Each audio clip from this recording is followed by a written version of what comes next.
Welcome back. Today we'll learn how to make this trendy ruched shoulder gown with Basque wigs and gathers.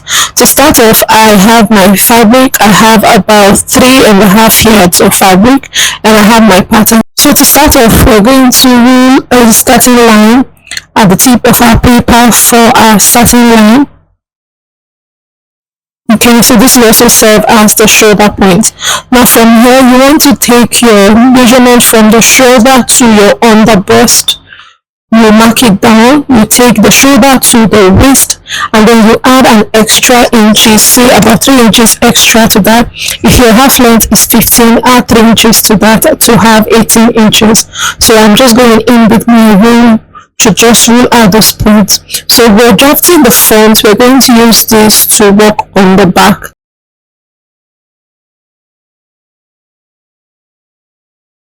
Okay, now that I have my lines down, I'll just label the lines. So this is the waist and this is the underbust. So note that we did not mark our bust point because we'll be needing it for this dress. So I'm going to mark half of my shoulder measurement. Then the next thing I'll do is to mark a neck width of 3.5 inches, and you can see what I have at 3.5, and I will mark a neck depth of 3 inches. So we're doing 3 to 3. We're still going to actually work on it. So 3.5 is for the width, while 3 inches is for the depth. I hope you got that. Now what we're going to do is to mark the extension of our sleeve. So the sleeve is actually cut together just like we have in most of our boo gowns. So the sleeve is cut together. You're just going to extend it to how much you want. So depending on your volume of fabric, go ahead and add to that. Now at that point where you mark your sleeve extension, go down by 1 inch for your shoulder slope and then connect to the neck width.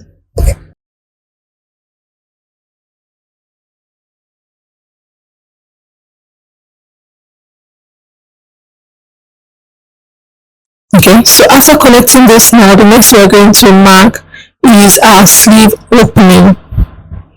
So I'll go down from my 1 inch point and I will mark 9 inches for my sleeve opening. Rule a straight line coming down from the top to meet that point, and I'll just come in a little bit.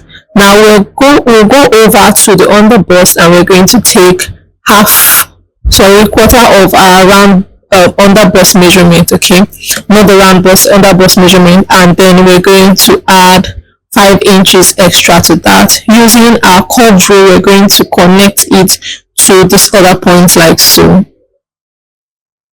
Okay, you can see the connection right there. That's for the sleeve. Now we'll go down to the waist area and take quarter of the round waist measurement. Then we're going to also take the hip measurement on that other line. That's the line that's below the waist. Also note that this is not the hip point actually, but that's where we just marked for the hip for now. So I'm just going to connect my points that I have together.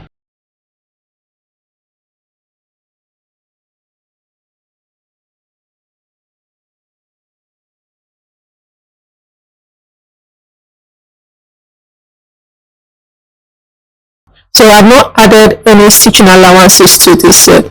Now the next thing I want to do is to extend for the back's effect. So you can extend it as much as you want. It totally depends on what you want. But in this case, I'll be using 3 inches for the extension of my backs.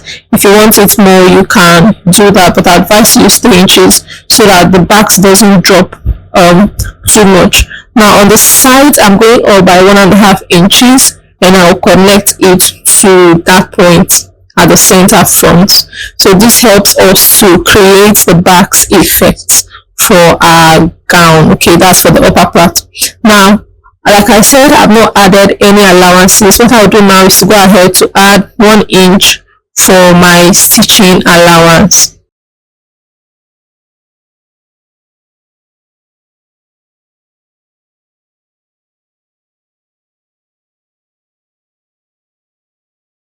Right, so you can see where we have here now. This is the front. So we're going to differentiate between the front upper part and the front lower part, since we are going to be cutting them separately. We cut the front separate from the back, the upper part of the front separate. So you can see that I labeled it front top and front base. Now for the neckline of the front, you're going to make an extension coming from your neck width to meet the center front of your under bust, because that's where the connection is going to be, and you go in with your scissors to cut it out.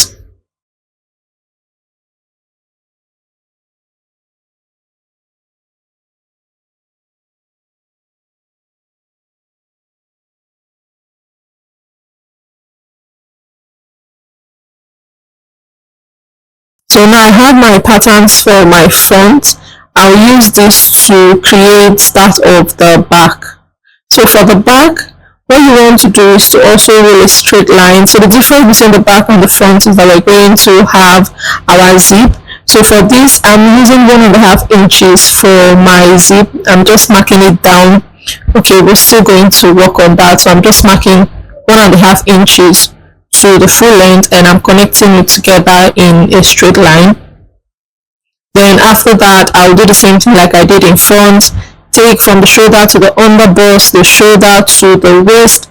I'll come down 3 inches from the waist and mark for my hip point, and I'll just connect that together.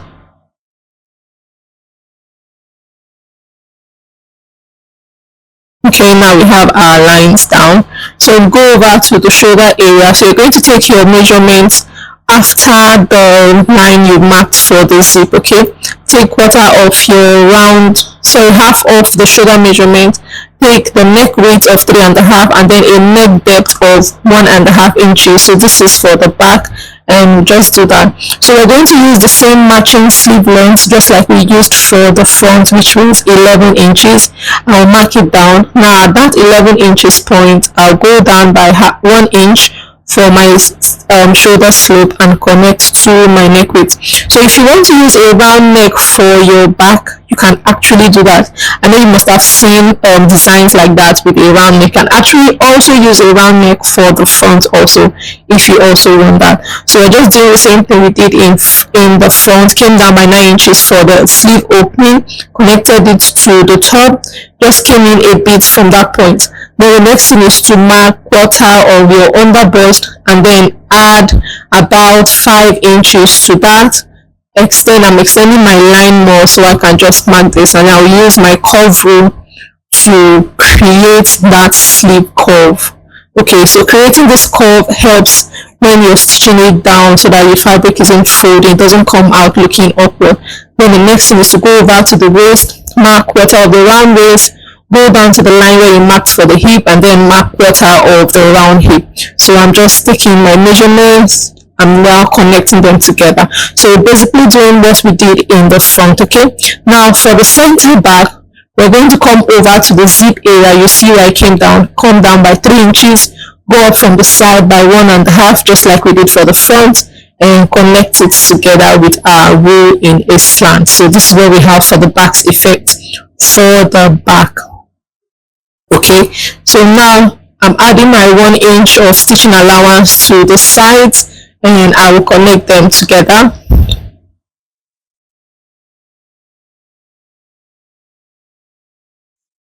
So now that we have this, the next thing I want to do is I'm just labeling this is the back top and then the back base. Okay, it's important for you to note all these parts so that by the time you're cutting on your fabric, you make no mistake while you're stitching that you're stitching them rightly. Now the next thing you want to do for this is to mark the neckline of the back. So for me, for the back, I'm using a V neckline for the back also. So what I'm going to do is to just come down from my shoulder point by how deep I want my neckline to be, and I made a mark there. So I'm just rolling a line that way, and then I'll connect it into my zip allowance line. So just watch how I did this. You can see, so you can take yours higher. Like I said, you can use a round neck if you so wish to do that. So now I actually always like working on my zip area to have a smooth zip by the time I finish. So on the waist region, I'm going in by 1/2 inch for my zip allowance. So I'm just reducing. Remember I said I marked 1.5 inches earlier, so I removed half inch from the waist area to just slant that a little bit, so that by the time my zip is fixed, I will not have any zipper bulge around that area. So it's important to always take note of these things so that your outfit comes out looking nice.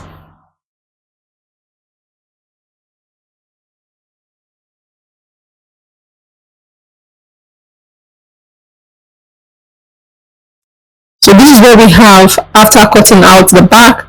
Now I'm going to further work on my back piece. So for this part where the waist falls in, I'll go up and down half of an inch on both sides of the waist. So you can actually do it one side, like go up and down half of an inch to make 1 inch, or you can just go up on one side. So what I did was to go up 1 inch towards the top area.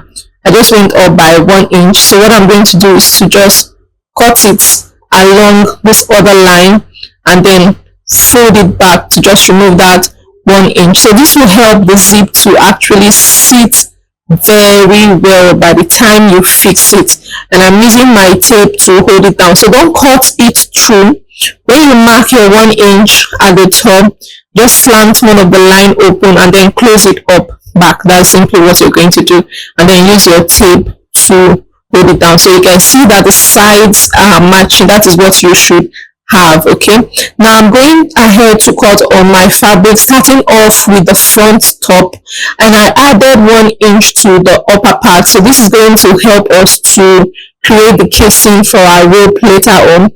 And then at the base area, I'm adding half of an inch. That's the joining allowance for when I'm attaching to the other part of the top, that's to the part that has the Basque effect.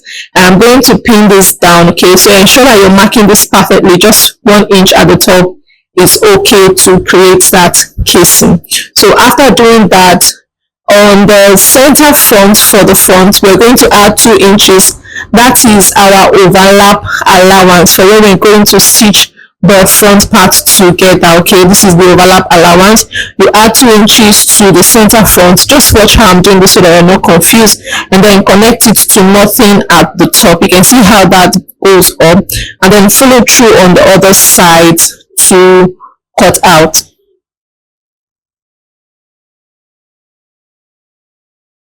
So this is for the front. I'm just marking the wrong side of my fabric.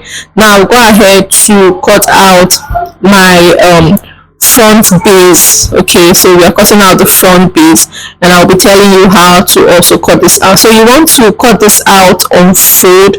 Ensure that the center front is on fold. Okay, when you're cutting the front part, pin it down properly. So we're going to add half inch to the top, add half inch to the base. So the half inch is for joining at the top and joining at the base, and just cut out the other part the way it should be. So next we go over to cut out the back.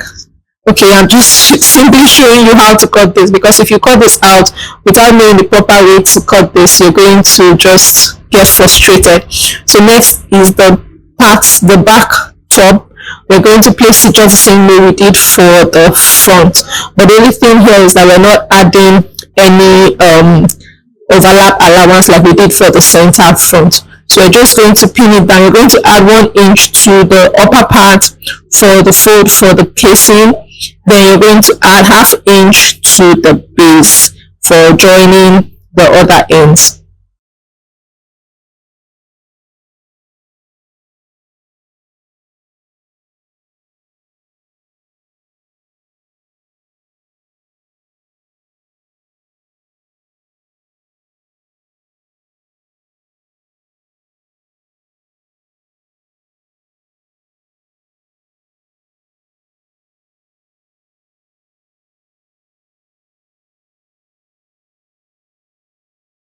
Okay, so we have the back.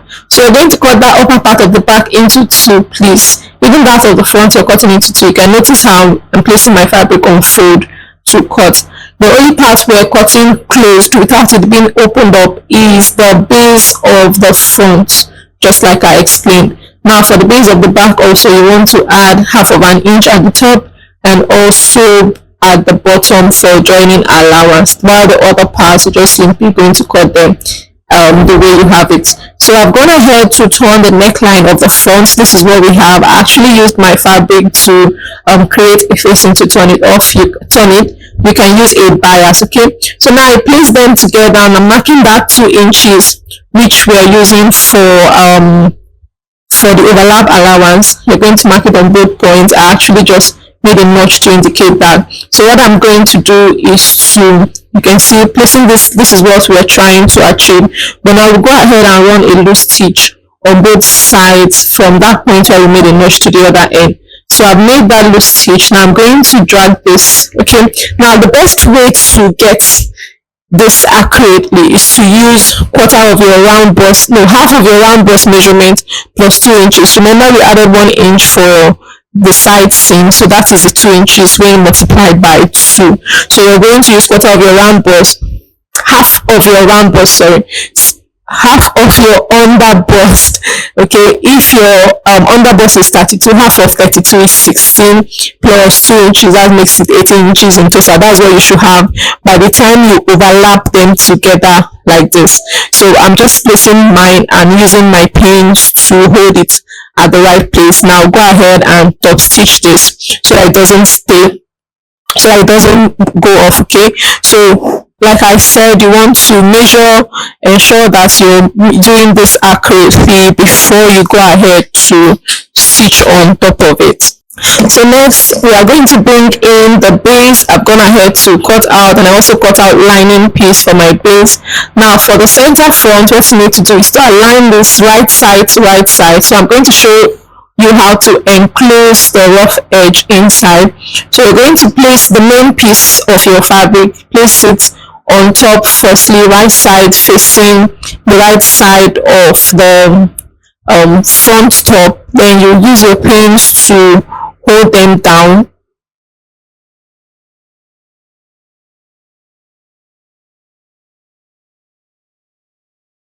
You can actually use this to know if you're in the right after gathering your top. Okay, that's the top front. If you gather it properly, it's going to fit into what you have at the base. So after pinning this, you want to stitch it down. But before that, what we're going to do is to place the lining piece on the other side. We're going to place the right side of the lining piece also down. Okay, and then stitch. So this is what it looks like after I finish. You can see this is what it looks like. We're going to have the rough edge inside, and you can see the neckline of our piece looking all nice and clean. So this is a rough edge inside of it. So the next we're going to go over to the back piece. I've also turned the necklines with a facing. For the back, we're not going to overlap them, right? So what we need to do is to just gather this and then use our piece to place it the same way we did for the front. So this is what I have for the back. After I finish doing that, you can see how lovely this is looking, and this is the other piece of the back. So you can see the opening we have there for our zip. So now the next thing I'm going to do is to bring in my front piece and also my back piece. I'll be aligning them at the shoulder areas, and I'm going to stitch it down by 1 inch, okay, to create the casing for our ropes.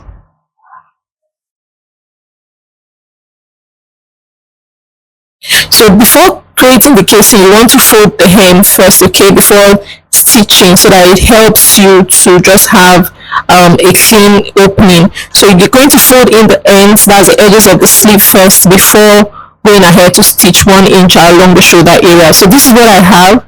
Now the next thing to do is to just iron it up and then fold in the rough end again, and then just stitch on top of it so we can have a passage for our ropes. So I finished doing that. This is what it looks like. Okay, so ensure you're using a matching color of thread to work on this. Okay, let it match with your fabric.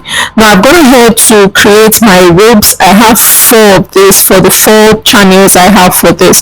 So you can actually make yours longer if you want to. Okay, if you want yours to be longer, you can actually do that. So what we need to do is to use a safety pin to pass our ropes into the channels which we have created. So you're going to pass them one after the other into the 4 channels which we've just created. So I've done that. This is what it looks like, and I went ahead to just stitch it at the top. So after passing it through, you want to stitch it, okay, so that it doesn't go off. That's at the shoulder areas you are going to stitch it down. Now we're going to align the sides of our piece because we want to stitch it down. We're aligning the sides. Use your pins to hold them together.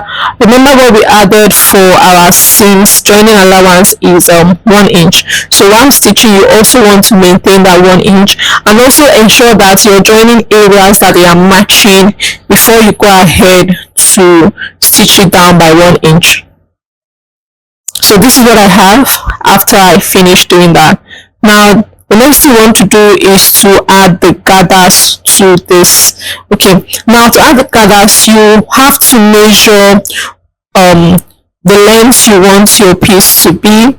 Measure the full length. If you want it short, if you want it long, you go ahead and measure that using the shortest part of your back's area. Go ahead and measure that. If you want it to be maxi, if you want it to be mini, whatever length you want it to be, go ahead and just measure that from the shoulder to the full length, wherever you want it to end. Now after doing that, you're going to measure around your back's area from one end to the other. You're just going to measure the ends, measure that round. Now you can decide to multiply your fabric by by 2 inches. You can decide to multiply by 2.5. You can decide to multiply by 3 inches, depending on the volume of gathers you want for your dress. If you want it to be so full, you can go with 4 inches, multiply by 4 inches, and so on. Alright, but also consider the amount of fabric you have left before doing that. So I've gone ahead to cut out my fabric, taking into consideration all these things. Now what I want to do is to join my piece to the gathers to the upper part, but I've also gone ahead to I joined it somewhere, so I'm using that part as the midpoint of my the fabric for my gathers. Now what I'm going to do is to just create like a box, okay, on the fabric here. So I came down by 2.5 inches by this side, and I'm connecting it to this other end. So I came down by 2.5 from the center front, connecting it to the side, so that by the time I fit this into my box effect, I can stitch this without any issue. So I'll go ahead and just manually gather this around what I have. So this is what I have after I finish doing that. Like I said, maintain your lines. Now the next thing to do is to fix the zip on the open ends and then close up the other ends. Also go ahead to hem the edge of your fabric. So this is what it looks like after I finish. Don't forget to give this video a thumbs up and subscribe to the channel. Thank you for watching. Bye.